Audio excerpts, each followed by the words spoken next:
सदा सर्वदा योग तुझा घडावा, तुझे कारणी देह माझा पडावा.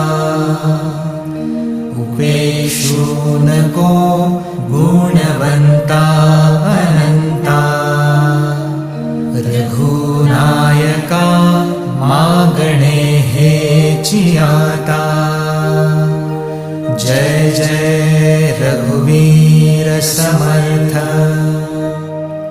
मोरया मोरया मी बाळताने, तुझीच सेवा करू काय जाणे. अन्याय माझे कोट्यानुकोटी, मोरेश्वरा